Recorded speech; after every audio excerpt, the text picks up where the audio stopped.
Everyone, मुझे पूरी उम्मीद है कि आप सभी अच्छे से होंगे और मैं हूं आपकी maths teacher Aradhana from लर्नो hub, एक फ्री लर्निंग प्लेटफॉर्म जहां आप पढ़ सकते हैं मैथ्स, साइंस, एसएसटी जैसे सब्जेक्ट्स, वो भी बिल्कुल फ्री एट learnohub.com पर।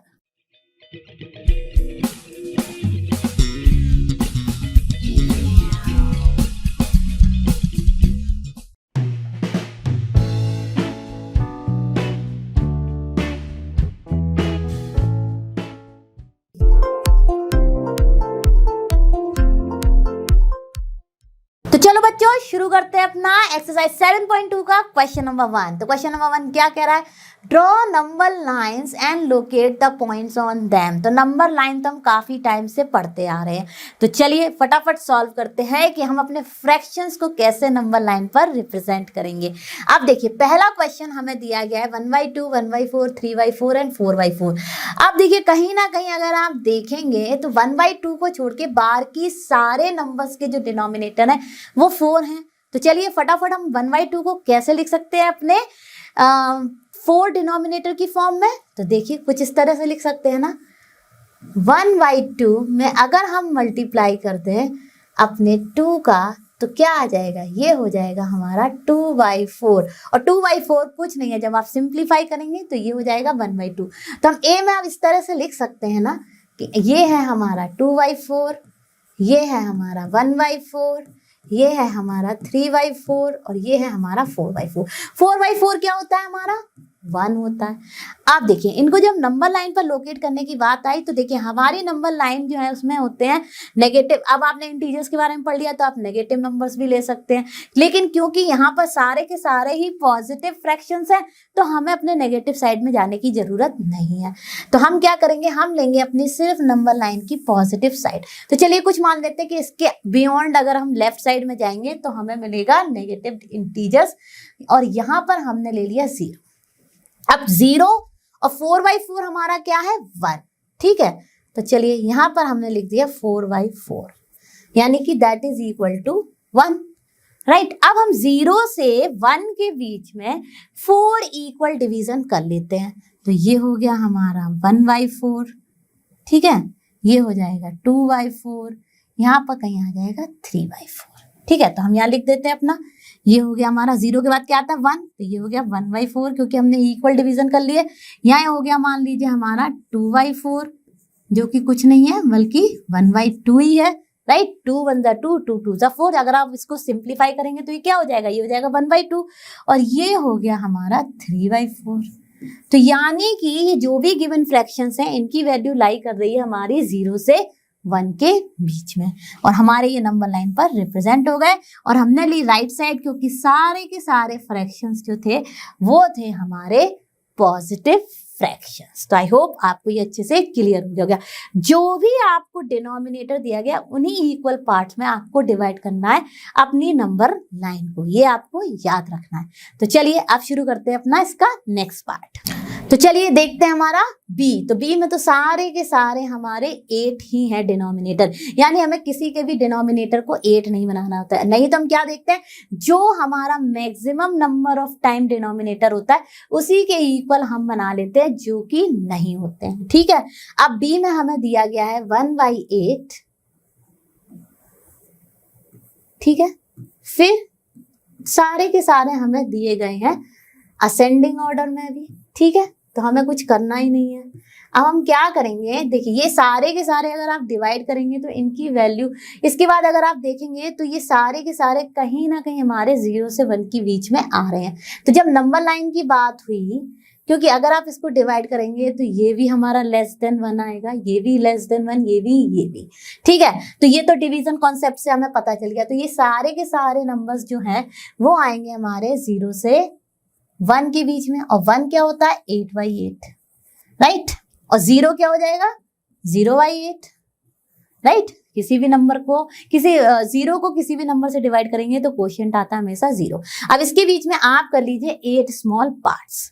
तो देखिए मैंने किया 1 2 3 4 5 6 7। अब ये एकदम तो इक्वल नहीं है क्योंकि मैं रफली ड्रॉ कर रही हूँ। आप चाहें तो अपने स्केल से 1 सेंटीमीटर लेके ऐसे एक एक पॉइंट लगा सकते हैं, जब तक कि आपका 8/7 तक लगा दीजिए। 8/8 तो हमने रिप्रेजेंट कर ही लिया है, ठीक है। अब देखिए यहाँ पे 0 से 1 हो गया 1 सेंटीमीटर, 1 से 2, 3, 4, 5, 6, 7, 8 तक आप लगा लीजिए और फिर वहां पे पॉइंट मार्क कर दीजिए, ठीक है। अब देखिए पहला हो जाएगा हमारा 1/8, दूसरा हो गया 2/8, तीसरा हो गया 3/8, चौथा हो गया 4/8। 4/8 क्या होगा 1/2, यानी कि ये जो लाइन, ये वाला पर्टिकुलर पॉइंट है, ये दिखा रहा है आपका हाफ ऑफ दिस लाइन, ठीक है। अब यहाँ पर हो गया हमारा 5/8, 6/8 और ये 7/8। तो हमें दिखाने थे सिर्फ अपने ये नंबर, तो बाकी फॉर अंडरस्टैंडिंग मैंने सारे लिख दिए थे, लेकिन 1/8, 2/8, 3/8 और 7/8 कहाँ होंगे नंबर लाइन पे, वो मैंने आपको रिप्रेजेंट करके दिखा दिया। तो आपको क्या करना था, 8 स्मॉल डिवीजन में अपनी जो नंबर लाइन थी उसको डिवाइड करना था। तो आई होप आपको ये भी अच्छे से समझ आ गया होगा। हम चलते हैं अपने इसके नेक्स्ट पार्ट पर। चलिए बच्चों, लेते हैं अपना सी पार्ट। सी पार्ट में भी देखिए सारे के सारे डिनोमिनेटर सेम है, यानी ये है न्यूमरेटर और ये कहलाता है डिनोमिनेटर। ये तो जो आपने फ्रैक्शंस पढ़ा होगा तो अच्छे से पढ़ ही लिया होगा। अब देखिए ये सारे के सारे डिनोमिनेटर्स हैं 5, तो हमें कुछ करना ही नहीं है, सिर्फ हमें क्या करना है, ये देख लेना है कि क्या इन सब की वैल्यूज जो हैं वो मोर देन 1 है या स्मॉलर देन 1 है। तो देखिए ये जितने भी नंबर्स स्मॉलर देन 5 हैं ऑन इन द न्यूमरेटर, वो सबकी वैल्यूज तो लेस देन 1 होगी, लेकिन ये नंबर आप देखेंगे तो इसकी वैल्यू जो है वो ग्रेटर देन 1 आएगी, राइट। तो इस केस में क्या होता है, फ्रैक्शन, फ्रैक्शन होता है हमारा डिवीजन। तो आप अगर 8 को 5 से डिवाइड करेंगे तो first time it will go 5 1 जा 5, राइट। तो इसकी वैल्यू आपकी जो है वो आएगी 1 से बड़ी, यानी अब हमें चाहिए 0 से 1 एंड 1 से 2 भी, क्योंकि इसकी वैल्यू जो है वो 2 से छोटी होगी लेकिन 1 से बड़ी होगी। तो इसको आप नंबर लाइन में कैसे करेंगे, सबसे पहले आप लेंगे एक नंबर लाइन, ठीक है। इसमें आप पॉइंट मार्क कर लीजिए 0, 1 क्या हो जाएगा आपका 5/5, क्योंकि आपको इक्वली 5 के डिवीजन लेने हैं। फिर उसके बाद आपका नेक्स्ट क्या होगा 2, तो 2 क्या होगा हमारा 10/5, ठीक है। 10/5 भी तो 2 होगा, तो ये हो गया 5/5 1 और 10/5 2, यानी कि 0 से 1 के वैल्यू ले लिया, 1 से 2 के वैल्यू। अब इनके बीच में आप डिवाइड कर दीजिए स्मॉल 5 पार्ट्स, ठीक है। तो ये हो गया 1, ये हो गया 2, ये हो गया 3, ये हो गया 4 और 5 तो है ही, फिर ये हो गया 6, 7 और फिर 8, 9 मैंने इक्वल नहीं कर पाई क्योंकि थोड़ा सा मेरा मतलब इधर से उधर हो गया, लेकिन आप इसको समझ लीजिए कि ये एक तरीके से इक्वल है। और आप अपनी रूलर से चाहिए तो ड्रॉ कर लीजिए 1 सेंटीमीटर की दूरी पर ईच पॉइंट को मार्क कर दीजिए, ठीक है। अब आप क्या करेंगे, अब आप देखिए हमें चाहिए सिर्फ 2/5, तो ये तो हो गया 1/5, हमें 1/5 दिखाना ही नहीं है, हमें 2/5 दिखाना था तो हमने यहाँ पर लिख दिया। फिर हमें क्या दिखाना था 3/5, तो नेक्स्ट इसके 3/5 हो गया। फिर हमें दिखाना था 4/5, तो हमने 4/5 दिखा दिया। अब 5/5 हमें नहीं दिखाना था, लेकिन ये अंडरस्टैंडिंग के लिए हमने यहाँ पर लिख लिया था, ठीक है। अब देखिए इसके बाद क्या आएगा, ये 6/5, 7/5, 8/5 हमारा हो गया ये वाला नंबर। तो हमें कुछ यही दिखाने थे, तो हमारे सारे के सारे नंबर रिप्रेजेंट हो गए। और यहाँ पर हमारी वैल्यूज आई 0 से 1 के बीच में भी और 1 से 2 के भी बीच में। तो आपको कुछ नहीं करना है, आपको डिनोमिनेटर देखना है और ये देखना है कि हमारी कौन सी वैल्यूज है जो आएंगी इधर और जो जाएंगी मोर देन 1 से ज्यादा, ठीक है। तो वो तो आप वैसे भी, अगर आप ऐसे ही भी 5 के डिवीजन करेंगे तो 5/5 जैसे ही आएगा तो 1 हो गया, फिर 6/5, 7/5, 8/5, 9/5, 10/5 आएगा, ठीक है। तो 10/5 क्या हो गया 2 हो गया। ऐसे ही आप अगर फर्दर जाते तो 11/5, 12/5, 13/5, अगर हमें और वैल्यूज चाहिए होती, लेकिन हमारा इतने में ही सॉल्व हो गया तो हमने इतने में ही सॉल्व करके लिख दिया। तो हमारे सारे के सारे फ्रैक्शंस जो हमें नंबर लाइन पे रिप्रेजेंट करने थे हमने रिप्रेजेंट कर दिए। आई होप आपको ये अच्छे से समझ आ गया होगा। हम चलते हैं अपने नेक्स्ट क्वेश्चन पर। चलो बच्चों हम शुरू करते हैं अपना क्वेश्चन नंबर 2। तो क्वेश्चन नंबर 2 क्या कह रहा है, express the following as mixed fractions. तो ये तो आप अपनी प्रीवियस क्लास में भी काफी अच्छे से पढ़े होंगे। चलिए फटाफट इसको शुरू करते हैं। आप देखिए फ्रैक्शंस का मतलब क्या होता है, डिवीजन, यानी कि जो भी न्यूमरेटर में वैल्यू होती है उसको हमें डिवाइड करना होता है डिनोमिनेटर से। तो चलिए पहला पार्ट लेते हैं हमारा, जो कि है 20/3। अब देखिए, सबसे पहले तो जब भी हमें मिक्स फ्रैक्शन में कन्वर्ट करना है तो जो ये फ्रैक्शंस हमें गिवन होते हैं ये होती हैं हमेशा इम्प्रॉपर फ्रैक्शंस। अब आप सोच रहे होंगे इम्प्रॉपर फ्रैक्शंस क्या होती हैं, आपने ये भी चैप्टर में पढ़ रखा है अच्छे से। इम्प्रॉपर फ्रैक्शंस वो होती हैं जिनमें हमारा न्यूमरेटर जो है वो होता है ग्रेटर देन डिनोमिनेटर। इसी केस में तो हम डिवाइड करेंगे, डिवाइड तो हम स्मॉलर को भी कर सकते हैं, ऐसा नहीं है, लेकिन यूजुअली जब हम मिक्स फ्रैक्शन में कन्वर्ट करते हैं तो वो होती है हमारी इम्प्रॉपर फ्रैक्शन। ठीक है, अब यहाँ पे जो न्यूमरेटर होता है वो होता है हमारा डिविडेंड और जो डिनोमिनेटर होता है वो होता है हमारा डिवाइजर। यानी कि जो भी हमारी न्यूमरेटर की वैल्यू है उसको हमें डिवाइड करना है अपने डिनोमिनेटर से। तो चलिए, पहला स्टेप क्या होता है मिक्स फ्रैक्शन में कन्वर्ट करने के लिए, जो भी हमें वैल्यू दी गई है न्यूमरेटर में उसको डिवाइड कर दीजिए आप डिनोमिनेटर से। अब देखिए, यहाँ सिंपल डिवीजन है, 3 6 18, ये तो आप काफी टाइम से पढ़ते आ रहे हैं, और यहाँ आ गया 2। ठीक है, अब 20 - 8 2 है, कुछ भी ब्रिंग डाउन करने के लिए नहीं है, तो ये है हमारा रिमाइंडर। ठीक है, अब ये हो गया हमारा रिमाइंडर। अब हम इसको कैसे लिखेंगे मिक्स फ्रैक्शन की फॉर्म में, जैसे ही हमारी ऐसी सिचुएशन आ जाती है कि जहां पर हम अपने रिमाइंडर को डिवाइड नहीं कर पा रहे हैं डिवाइजर से, वहीं हम कर देते हैं अपना जो कि हमारा डिवीजन है उसको स्टॉप। अब लिखते हैं इसको मिक्स फ्रैक्शन की फॉर्म में। तो जो हमारा आता है कोशिएंट वो होता है हमारा होल पार्ट।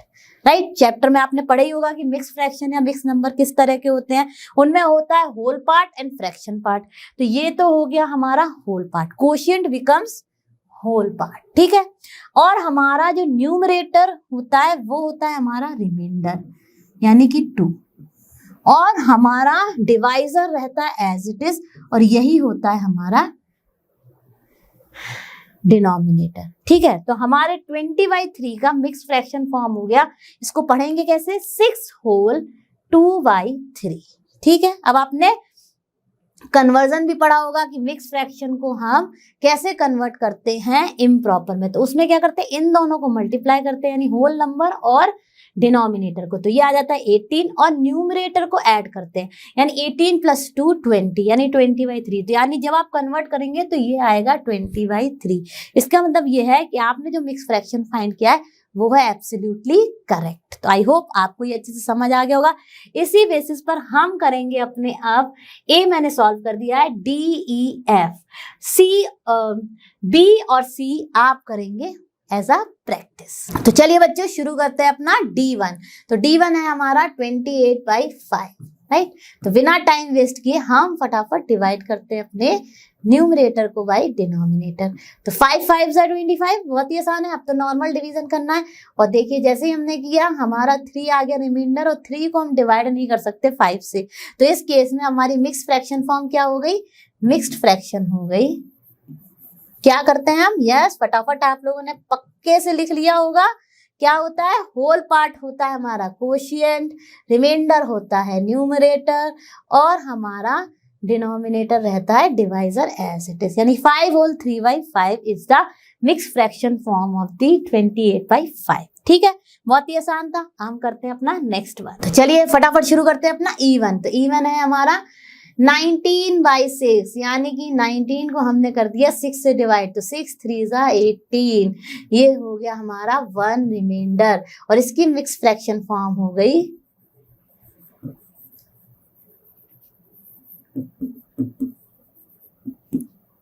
3 होल 1/6। ठीक है, बहुत ही आसान था, फटाफट हमने सॉल्व कर लिया। अब हम चलते हैं अपने F पार्ट पर। अब F में देखिए हमारा क्या है, 35/9। तो चलिए फटाफट हम डिवाइड करते हैं 35 को 9 से। तो देखिए 9 3 27।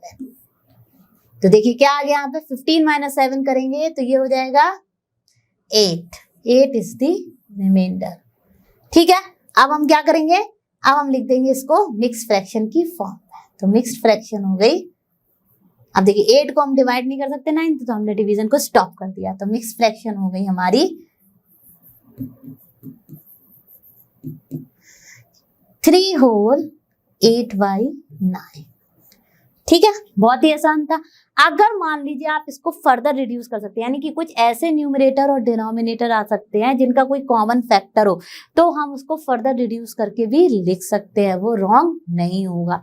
ठीक है, अब हम करते हैं अपना इस क्वेश्चन के नेक्स्ट पार्ट को। चलो बच्चों शुरू करते हैं अपना क्वेश्चन नंबर 3। तो क्वेश्चन नंबर 3 में क्या दिया गया है, express the following as improper fractions. तो अब आप जैसे ही देखेंगे तो ये कैसी फ्रैक्शंस है, ये है हमारी भाई मिक्स्ड फ्रैक्शन। कैसे पढ़ेंगे इसको, 7 होल 3/5, बी पार्ट में 5 होल 6/7। अब ये हमें दी गई है मिक्स फ्रैक्शन की फॉर्म में, हमें करना है इन्हें कन्वर्ट इम्प्रॉपर में। मैंने आपको पहले ही बताया था मिक्स को ही कर सकते हैं इम्प्रॉपर में और इम्प्रॉपर को कर सकते हैं मिक्स्ड में। तो चलिए फटाफट करते हैं, ये भी आपने पहले पढ़ रखा है। तो देखते हैं अपना, मैं करूंगी ए, फिर उसके बाद डी ई एफ, बी और सी इसका आप करेंगे प्रैक्टिस। तो चलिए ए पार्ट ले लेते हैं। ए में है हमारा 7 होल 3/5। तो जब भी हम मिक्स फ्रैक्शन को इम्प्रॉपर फ्रैक्शन में कन्वर्ट करेंगे तो वो कैसे करेंगे आप, बहुत ही आसान है। क्योंकि आप फर्स्ट टाइम तो नहीं पढ़ रहे हैं, लेकिन फिर भी अगर आपको कंफर्म नहीं है तो आप इस तरह से इलेबोरेट वे में लिख के सॉल्व कर लीजिए। नहीं तो एक बहुत ही इजी तरीका है कि इन दोनों को मल्टीप्लाई करना है, यानी कि होल एंड डिनोमिनेटर को, और जो भी प्रोडक्ट आए उसमें आपको न्यूमरेटर को ऐड करना है और वो बन जाएगा आपका फाइनल न्यूमरेटर, एंड डिवाइजर हमारा एज इट इज जो डिनोमिनेटर है वही रहेगा। ठीक है, तो देखिए कैसे करेंगे आप, मैंने जो कहा है वही मैं यहाँ पर लिख रही हूँ। 7 × 5 यानी होल इंटू डिनोमिनेटर, जो भी आएगा plus numerator and denominator as it is. बहुत ही आसान है, क्या हो जाएगा 7 × 5 = 35 प्लस 3 38/5। तो इसकी इम्प्रॉपर फ्रैक्शन आ गई 38/5 या 38/5। बहुत ही आसान था। हम करते हैं अपना इसका नेक्स्ट पार्ट। तो चलिए करते हैं अपना D1। तो D1 है हमारा 10 होल 3/5। तो फटाफट लिख लेंगे इसका इम्प्रॉपर फ्रैक्शन, मैंने लिख दिया शॉर्ट फॉर्म। और ये देखिए 10 × 5 यानी कि whole into denominator plus numerator upon 5। तो ये हो गया 10 × 5 = 50, 50 प्लस 3 53/5। तो इसकी इम्प्रॉपर फ्रैक्शन आ गई 53/5। हम करते हैं इसका ई पार्ट। तो ई पार्ट में हमको दिया गया है 9 होल 3/7। तो चलिए फटाफट करते हैं इसकी भी इम्प्रॉपर फ्रैक्शन। अब मैं डायरेक्ट लिखूंगी, इसको मल्टीप्लाई करना है, इसको ऐड करना है। तो 9 × 7 इसके लिए आपको होना चाहिए गुड इन टेबल्स। तो 9 × 7 होता है हमारा 63, 63 प्लस 3 हो जाता है हमारा 66/7। तो इसकी आ गई हमारी इम्प्रॉपर फ्रैक्शन 63/7। ये और ये मल्टीप्लाई करना है, देखिए एरो भी बना देती हूँ, ये और ये के बीच में मल्टीप्लाई और फिर जो प्रोडक्ट आए उसमें इसका एडिशन। तो इस तरह से ये कुछ चलता है। ठीक है, हम करते हैं इसका एफ पार्ट। तो एफ पार्ट में हमें दिया गया है 8 होल 4/9। तो this into this plus this, right, ये दोनों मल्टीप्लाई और जो प्रोडक्ट आए उसमें ये ऐड। तो ये हो गई हमारी इम्प्रॉपर फ्रैक्शन 8 × 9 = 72, 72 प्लस 4 76/9। देखिए कितना आसान था, फटाफट हमने सारे के सारे सॉल्व कर लिए। आई होप आपको ये अच्छे से समझ आ गए होंगे और आप करेंगे B and C as a practice. हम चलते हैं अपने नेक्स्ट क्वेश्चन पर। चलो बच्चों हम शुरू करते हैं अपनी एक्सरसाइज 7.3 का क्वेश्चन नंबर 1। तो क्वेश्चन नंबर 1 क्या कह रहा है, राइट दी फ्रैक्शंस, मतलब जो भी ये हमको दिए गए हैं फिगर्स, इनका हमें फ्रैक्शंस फॉर्म लिखना है। फिर are all these fractions equivalent, find करना है हमें कि ये जो फ्रैक्शंस हैं वो इक्विवेलेंट है या नहीं। अब इक्विवेलेंट फ्रैक्शन क्या होते हैं, जो रिप्रेजेंट करते हैं चाहे कुछ भी हो सेम फ्रैक्शन को। ठीक है, अब इसको हम या तो फाइंड कर सकते हैं अपने रिड्यूस करने से या मल्टीप्लाई करने से। अब देखिए यहाँ पे फर्स्ट फिगर में दिया गया है कि ये जो सर्कल है ये 2 पार्ट में डिवाइडेड है। अब इसको या तो हम शेडेड पार्ट ले लें या अनशेडेड पार्ट ले लें, दोनों में ये हो गया हमारा 1/2। ठीक है। सिमिलरली अब हम गए अपने सेकंड फिगर पे, तो सेकंड फिगर हमारा कितने पार्ट्स में डिवाइडेड है, 4 में। 4 में से कितने शेडेड है, हम सिर्फ शेडेड वाले की बात कर रहे हैं, तो लकली यहाँ पर भी हमारा 2/4 है। अब 2/4 जो है वो भी क्या रिप्रेजेंट कर रहा है, हाफ ही तो कर रहा है। Out of 4 2 are shaded, right. तो ये भी देखिए जब आप इसको रिड्यूस करेंगे तो इसका हाईएस्ट कॉमन फैक्टर आ गया 2, और ये हो जाएगा हमारा 1/2। यानी कि ऐसे फ्रैक्शंस वो किसी भी रूप में, मतलब चाहे वो 6 हो, चाहे 8 हो, चाहे 10 हो, उनमें से सेम पार्ट के शेडेड पार्ट को रिप्रेजेंट कर रहे हो, वो इस फ्रैक्शन के इक्विवेलेंट फ्रैक्शन हो जाएंगे। ठीक है, 1/2 ऑलरेडी रिड्यूस्ड फॉर्म में, ये भी 1/2 आ गई। अब आप जाइए नेक्स्ट फिगर में, तो नेक्स्ट फिगर में हमारे कितने हैं, 1 2 3 4 5 6 हैं, और 6 में से 3 हमारे शेडेड है। तो 6 में से 3 क्या है, हाफ ही तो है, तो हम लिखेंगे आउट ऑफ 6 3 आर शेडेड। जो शेडेड है उनका फ्रैक्शन पार्ट लिख लिया हमने, अनशेडेड का भी 3/6 ही है। अब इसको रिड्यूस फॉर्म में लिखेंगे तो इसका हाईएस्ट कॉमन फैक्टर है हमारा 3, तो ये भी हो गया हमारा 1/2। ठीक है, अब आ गए अपने नेक्स्ट पर, तो नेक्स्ट क्या है हमारा, 8 में डिवाइडेड है सर्कल, राइट। 8 स्मॉल पार्ट्स में, और उसमें से 4 शेडेड है, तो 4 का फ्रैक्शन जो हमारा शेडेड का है उसका फ्रैक्शन भी 4/8 है, और अनशेडेड का भी हमारा 4/8 है। यानी दोनों ही हमारे कैसे को रिप्रेजेंट कर रहे हैं, हाफ को। और इसको जब हम रिड्यूस करेंगे तो ये क्या है, इसका हाईएस्ट कॉमन फैक्टर आ गया 4, और ये हो जाएगा हमारा 1/2। यानी कि ये सारे के सारे फिगर्स जो हैं वो क्या दिखा रहे हैं, हाफ दिखा रहे हैं। हाफ ऑफ दी, जितने भी पार्ट में ये डिवाइड है सर्कल, उसके हाफ पार्ट शेडेड है, हाफ अनशेडेड है। तो क्या ये सारे इक्विवेलेंट फ्रैक्शंस हैं, बिल्कुल हैं। हमारा 2/4 3/6 and 4/8 is nothing but representing half का इक्विवेलेंट फ्रैक्शन। तो हम लिख देंगे for a part, yes all these fractions are equivalent.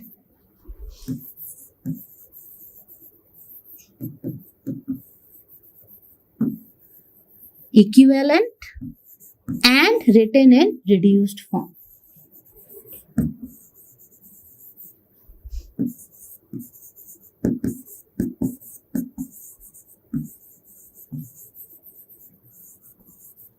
ठीक है, तो ये तो हो गया हमारा ए का आंसर। हम करते हैं अपना बी पार्ट। तो चलो बच्चों देखते हैं अपना बी वाला पार्ट। तो बी वाले पार्ट में हमें देखने हैं कि क्या ये सारे के सारे जो फिगर्स हैं वो इक्विवेलेंट फ्रैक्शंस दे रहे हैं या नहीं। तो सबसे पहले हम देख लेते हैं अपना फर्स्ट वन। तो फर्स्ट वन हमारा कितना है, हमारे जो ये रेक्टेंगल है इसके अंदर कितने स्क्वायर सर्कल्स हैं, हमारे 4 हैं।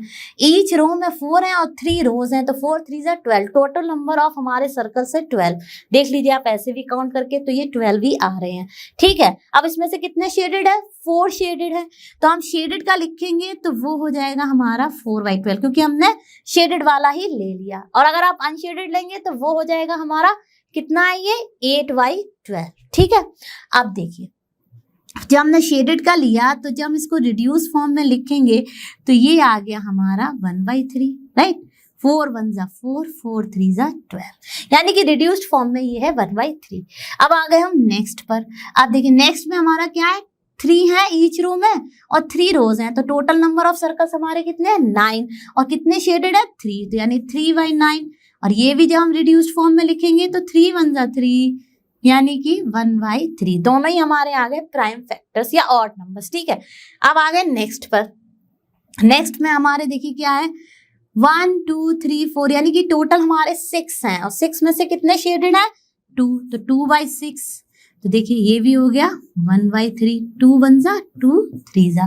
अब आ गए अपने नेक्स्ट पर। तो नेक्स्ट हमारा क्या है, 1/3। टोटल नंबर ऑफ सर्कल्स 3 है और उनमें से शेडेड कितना है, 1, तो 1/3। ये ऑलरेडी रिड्यूस्ड फॉर्म है। अब हम आ गए अपने लास्ट वन पर। तो लास्ट वन में हमारे 1 रो में है 5 सर्कल्स और टोटल रोज है हमारी 3, तो 5 3 जा 15 हमारे पास है ये टोटल सर्कल्स। और इसमें से कितने शेडेड है, 1 2 3 4 5 6, यानी कि 6 आउट ऑफ 15 आर शेडेड। अब इसको जब आप रिड्यूस्ड फॉर्म में लिखेंगे तो आप 3 से ही डिवाइड कर सकते हैं, क्योंकि 3 ऐसा नंबर है, हाईएस्ट कॉमन फैक्टर है जो 6 और 15 को डिवाइड कर सकता है। तो 3 2 जा 6, 3 5 जा 15, तो ये आ गया हमारा 2/5। अब देखिए जब हमने इसको लिखा तो ये 1/3 दे रहा था, ये लिखा ये भी 1/3 दे रहा था. Reduced form of all these first four figure is giving 1/3, but the last figure is not giving us 1/3 in the reduced form. It is giving 2/5. तो are they all in the equivalent fraction? No. तो हम लिखेंगे B part में no, all are not showing equivalent fractions, right? Only one की वजह से, last figure की वजह से ये सारे के सारे इक्विवेलेंट फ्रैक्शंस को नहीं कहे जाएंगे शो करते हुए, लेकिन हमारे जो फर्स्ट फोर फिगर थे वो दिखा रहे थे इक्विवेलेंट फ्रैक्शन को ही. ठीक है, and all are in one reduced form of 1/3.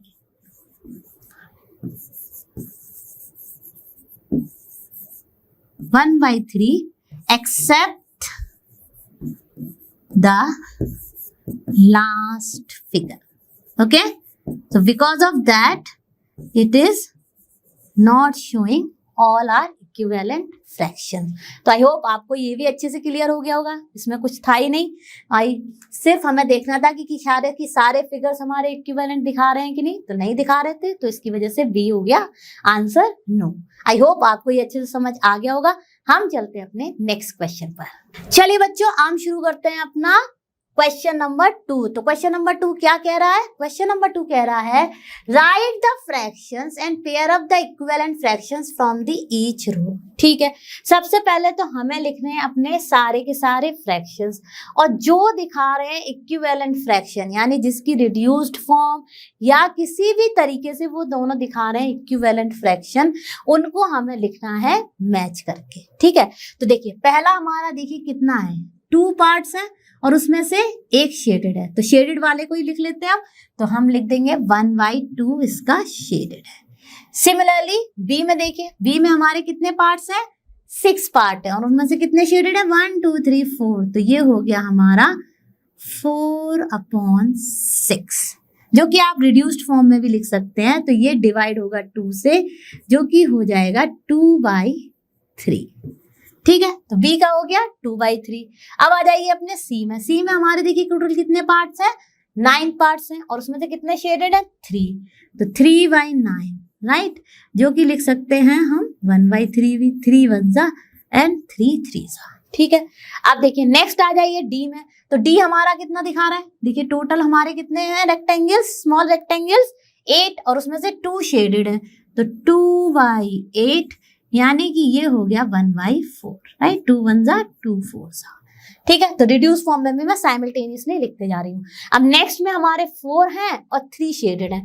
तो ये तो देखिए 3/4 है, यानी कि ये फर्दर रिड्यूस हो ही नहीं सकता, क्योंकि there is no common factor which can divide 3 and 4 together. ठीक है, तो यहीं पर छोड़ दिया हमने.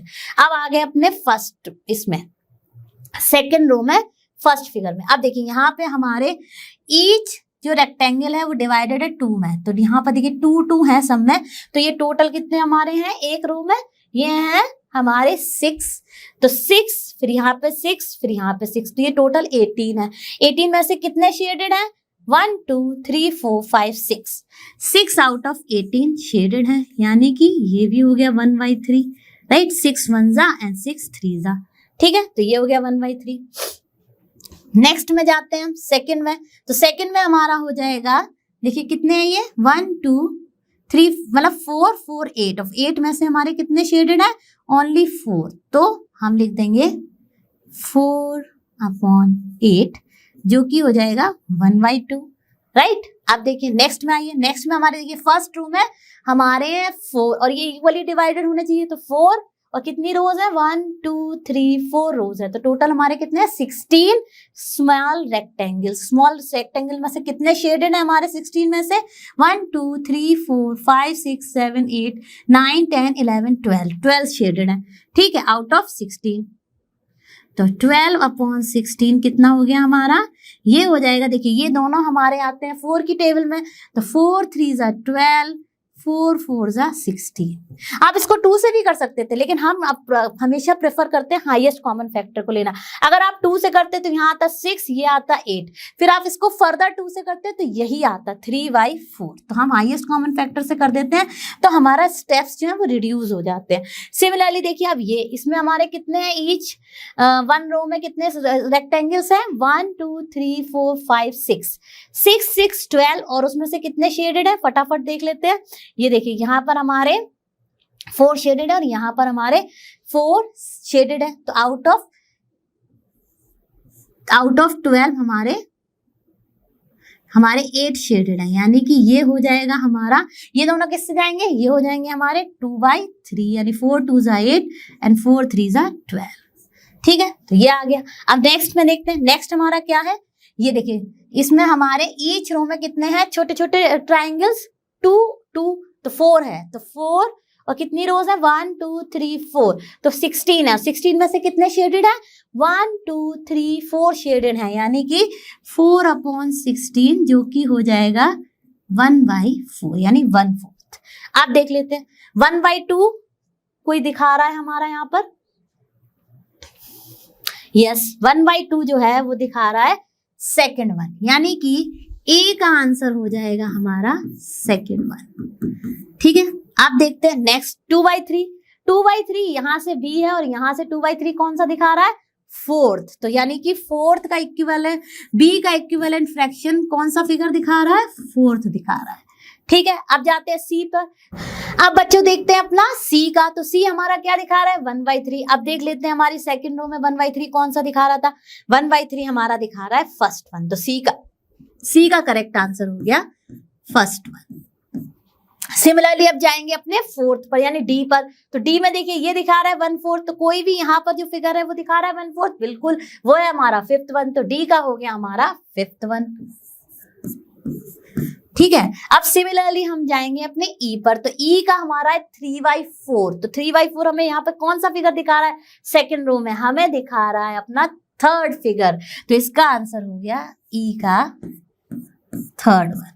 तो देखिए कितना आसान था, हमने सबसे पहले अपने शेडेड पोर्शंस की फ्रैक्शंस फॉर्म लिखी, फिर उनको रिड्यूस करके लिख लिया ताकि हमें इजीली पता चल जाए। सिमिलरली हमने अपने सेकंड रो में जितने भी फिगर दिए गए थे उनकी शेडेड पोर्शन की फ्रैक्शंस लिखी और उनको रिड्यूस फॉर्म में लिख लिया, और फिर कंपेयर कर लिया कि कौन से फर्स्ट रो के फिगर हैं जो दिखा रहे हैं सेम फ्रैक्शंस और कौन से सेकंड रो के फ्रैक्शंस हैं, फिगर्स हैं जो दिखा रहे हैं सेम फ्रैक्शंस, उनको हमने मैच कर दिया। तो कितना आसान था, तो इसीलिए रिड्यूस फॉर्म बहुत ही इंपॉर्टेंट है, उससे आप पता लगा सकते हैं कि कौन सी फ्रैक्शन है जो कि दिखा रही है उसी के इक्विवेलेंट। आई होप आपको ये क्वेश्चन अच्छे से समझ आ गया होगा। हम चलते हैं अपने नेक्स्ट क्वेश्चन पर। चलो बच्चों शुरू करते हैं अपना क्वेश्चन नंबर 3। तो क्वेश्चन नंबर 3 क्या कह रहा है, replace in each of the following by the correct number. अब ये तो बहुत ही आसान है, देखिए आपको यहाँ दिया गया है और यहाँ पे न्यूमरेटर की वैल्यू दी गई है 8, और 8 हमें कैसे मिलता है, जब हम 2 में 4 का मल्टीप्लाई करते हैं। वो कैसे पता चल जाता है, आप फटाफट 8 को 2 से डिवाइड करिए, 4 आ जाएगा, यानी कि 4 जो है वो नंबर है when we multiply with 2 we get 8, right. Similarly अब देखिए जैसा कि मैंने आपको बताया जब भी इक्विवेलेंट फ्रैक्शंस की बात करते हैं तो क्या होता है, जो अगर हम मल्टीप्लिकेशन से इक्विवेलेंट फ्रैक्शन लिख रहे हैं तो न्यूमरेटर और डिनोमिनेटर में सेम नंबर को मल्टीप्लाई करते हैं। ठीक है, अगर हम रिड्यूस फॉर्म से इक्विवेलेंट फ्रैक्शन लग रहे हैं तो भी हम सेम नंबर से डिवाइड करते हैं न्यूमरेटर एंड डिनोमिनेटर को। तो सिमिलरली देखिए यहाँ पे 2/7 है, तो अब आपने ऊपर अगर 4 मल्टीप्लाई किया है जिससे कि आपका 8 आया, सिमिलरली आप डाउन भी करेंगे तो इससे यहाँ पर आएगा 28। इसका मतलब ये क्या है, इसका मतलब ये है कि 8/28 को जब आप रिड्यूस फॉर्म में लिखेंगे तो वो होगा हमारा 2/7। ठीक है, तो क्या लिख रहे हैं हम, इक्विवेलेंट फ्रैक्शन ही लिख रहे हैं by multiplying by same number. Similarly देखिए अब 5 का न्यूमरेटर कर दिया 10, वो कैसे मिलेगा हमें, या तो आप 10 को फटाफट 5 से डिवाइड कर लीजिए, आपको नंबर पता चल जाएगा, नहीं तो आपको पता ही है कि 5 2 ही 10 होता है। अब जब ऊपर 5 2 10 है तो नीचे भी तो हम 2 ही मल्टीप्लाई करेंगे, तो उससे क्या आ जाएगा यहाँ पे 60। तो यहाँ हो गया 10/16। सिमिलरली अब आप देखिए 3/5 है, 3/5 में डाउन में आया 20, 20 कैसे पता लगेगा? या तो आप फटाफट 20 को 5 से डिवाइड कर दीजिए तो आपको 4 मिल जाएगा, नहीं तो आपको पता ही है कि 5 में जब 4 का मल्टीप्लीकेशन होता है तब आता है 20। अब हमने नीचे 4 का मल्टीप्लाई किया है तो ऊपर भी हम 4 का मल्टीप्लाई करेंगे तो क्या आ जाएगा? 12। कितना आसान था, तो 12/20। सिमिलरली देखिए यहाँ पे 15 आया, अब यहाँ पे क्या किया हमने? यहाँ पे हमने रिड्यूस किया है। अब ये आप कैसे पता करेंगे? क्योंकि ये रिड्यूस करने पे वैल्यू आई है ना, तो देखिए इसका मतलब क्या है कि आपको 45 को 15 से डिवाइड करना है, ठीक है? तो 15 से आपने जैसे ही 45 को डिवाइड किया क्या आ जाएगा? 3। यानी कि जब आप 45 को 3 से डिवाइड करते हैं तब आपको मिलता है 15, ठीक है? सिमिलरली अब आप इसको भी उसी से डिवाइड करेंगे, तो जब आप इसको 3 से डिवाइड करेंगे तो डाउन में आएगा 20, ठीक है? तो इसका आंसर हो जाएगा 15/20। ये हमें कैसे डिसाइड कर लिया? क्योंकि यहाँ पे कम वैल्यू दिखी ना, तो कम वैल्यू कब मिलेगी? जब डिवाइड करेंगे। ज्यादा वैल्यू कब मिलेगी? जब मल्टीप्लाई करेंगे, ठीक है? सिमिलरली देखिए यहाँ पर, अब यहाँ पे देखिए हमें मिला 4। अब ये देखिए ये भी कम वैल्यू, तो इसका हमें कैसे पता चलेगा? एक तो होता है कि आप मेंटल मैथ से कर लें कि 4 6 24, यानी 6 4 24, राइट? यानी कि अगर 4 है तो यहाँ पे कहीं ना कहीं हमने किससे डिवाइड किया है? 6 से किया है, ठीक है? और क्या है तरीका एक और, कि 24 को 4 से डिवाइड कर दीजिए, आपको फटाफट पता चल जाएगा कि आपने किस नंबर से डिवाइड किया है। तो 4 6 24, यानी आपने 6 से डिवाइड किया है। तो जब आप इसको 6 से डिवाइड करते हैं तो आपको मिला 4, राइट? ऐसे ही जब आप ऊपर भी 6 से डिवाइड करेंगे, यानी जिस नंबर से आप डिनोमिनेटर को करते हैं उसी से आप न्यूमरेटर को, तो ऊपर क्या आ जाएगा? 3। 6 3 18। तो इसका रिड्यूस फ्रैक्शन क्या हो गया? 3/4। तो बहुत ही आसान थे, मैंने सारे के सारे पार्ट आपको सिखा दिए। और आपको हमेशा ये याद रखना है कि अगर यहाँ पे वैल्यू बड़ी आ रही है तो डेफिनेटली मल्टीप्लाई हो रहा है, और अगर आपकी इक्वल टू की वैल्यू स्मॉलर आ रही है तो डेफिनेटली डिवाइड हो रहा है। आई होप आपको ये सारे पार्ट अच्छे से समझ आ गए होंगे। हम चलते हैं अपने नेक्स्ट क्वेश्चन पर। चलो बच्चों अब शुरू करते हैं अपना क्वेश्चन नंबर 4। तो क्वेश्चन नंबर 4 क्या कह रहा है? Find the equivalent fraction of 3/5। ए में है हमारा डिनोमिनेटर 20, ठीक है? केवल हमें डिनोमिनेटर की वैल्यू दी गई है 20 और हमें न्यूमरेटर फाइंड करना है। अब इक्विवेलेंट फ्रैक्शन कैसे फाइंड होगा इसका? देखिए 5 में आप क्या मल्टीप्लाई करें जो 20 आए? तो एक तो मेंटल मैथ से कि आप 4 का मल्टीप्लाई करेंगे तो 20 आ जाएगा। दूसरा क्या, फटाफट 20 को 5 से डिवाइड कर दीजिए, जो वैल्यू आपको गिवन है आपको पता चल जाएगा कि किस नंबर से आपको मल्टीप्लाई करना है। तो 5 4 20 डिवाइड किया तो भी 4 आएगा। अब आप जब इसमें 4 का मल्टीप्लाई करेंगे तो ऑब्वियसली टॉप में भी 4 का मल्टीप्लाई करेंगे, क्योंकि हमें ये बार बार रिपीट कर रही हूँ, चाहे डिवीजन की बात हो चाहे मल्टीप्लिकेशन की बात है, जो भी आप करेंगे न्यूमरेटर और डिनोमिनेटर दोनों में ही सेम करेंगे, ठीक है? तो ऊपर आ जाएगा हमारा 12/20। तो इसका इक्विवेलेंट 3/5 का एक इक्विवेलेंट फ्रैक्शन हो गया 12/20, यानी जब आप इसको डिवाइड करेंगे 4 से तब आ जाएगा आपका 3/5। अब दूसरा देखिए, बी है हमारा एज अ न्यूमरेटर 9, यानी कि अब हमें 3/5 में दिया गया है न्यूमरेटर 9 और डिनोमिनेटर फाइंड करना है। तो 9 हमें कब मिलता है? या तो आप इसको फटाफट डिवाइड करके पता चल लीजिए कौन सा नंबर है जो मल्टीप्लाई होगा। ऑब्वियसली ज्यादा वैल्यू है तो मल्टीप्लाई ही हो रहा है, तो 3 से ऊपर भी करेंगे और 3 से ही डाउन भी करेंगे। तो 3 3 9 हो गया और डाउन में आ जाएगा 50। तो ये हो गया हमारा बी पार्ट, ठीक है?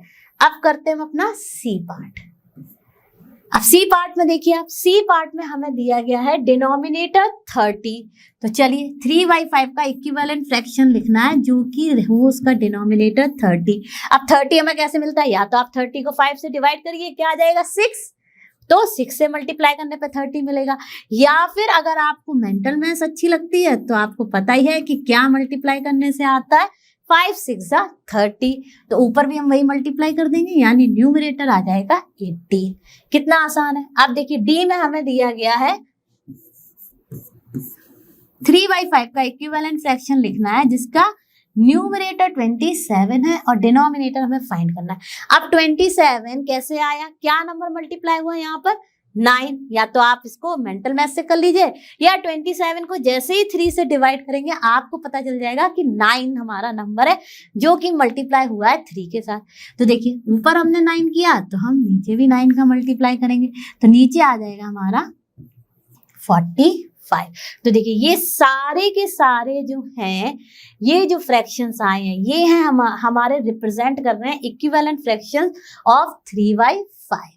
तो आई होप आपको ये अच्छे से समझ आ गया होगा। तो बच्चों ये तो था हमारे चैप्टर नंबर 7 फ्रैक्शंस की एक्सरसाइज 7.2 एंड 7.3 का सॉल्यूशन। आई होप आप सबने मेरे साथ साथ इसको सॉल्व किया होगा और अच्छे से समझा होगा। हम और आप ऐसे ही मिलते रहेंगे और सॉल्व करेंगे पूरा एनसीईआरटी सॉल्यूशन। और आप सभी जानते हैं लर्नो हब फ्री है बट बेस्ट है। Thank you.